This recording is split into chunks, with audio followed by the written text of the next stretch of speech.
সকাল সকাল তাড়াহুড়োর মধ্যে বাচ্চাদের স্কুলের টিফিনে কী দেবেন তাই নিয়ে চিন্তিত। একটু প্রি প্ল্যানিং থাকলে বাচ্চাদের স্কুল টিফিন সাজানো আরও সহজ হয়ে যায়। চলুন আজ বানিয়ে ফেলি ঘরোয়া ফ্রেশ পাইনাপেল জ্যাম, কোনো রকম প্রিজারভেটিভ ছাড়া, যেটা খেতে বাচ্চারা খুব পছন্দ করবে। বাজার থেকে আনারসটা কিনে আনার পর ভালোভাবে ধুয়ে খোসাটা ছাড়িয়ে রাফলি চপ করে নিতে হবে। এরপর একটা ব্লেন্ডিং জারে আনারসগুলো দিয়ে একটু ব্লেন্ড করে নিতে হবে। প্রয়োজন হলে সামান্য জল আপনারা মিশিয়ে ব্লেন্ড করে নিতে পারেন। এরপর একটা তারের ছাঁকনির সাহায্যে সমস্ত আনারসের জুসটা একটু ভালোভাবে ছেঁকে নিতে হবে। এই যে ছাঁকনির পরে যে ছিবড়েটা বেরোলো ওটা ফেলবো না, এটা দিয়ে আমি চাটনি বানাবো।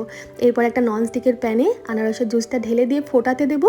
ফুটতে ফুটতে দেখবো উপরে একটু ফেনা জমছে, এটা হাতার সাহায্যে তুলে নেব। এরপর আনারসের মিষ্টি বুঝে পরিমাণ মতন চিনি দেবো, সামান্য বিট লবণ দিলাম, দিয়ে ভালোভাবে এটা নাড়াচাড়া করবো যতক্ষণ না আনারসটা জ্যামের আকারে তৈরি হচ্ছে।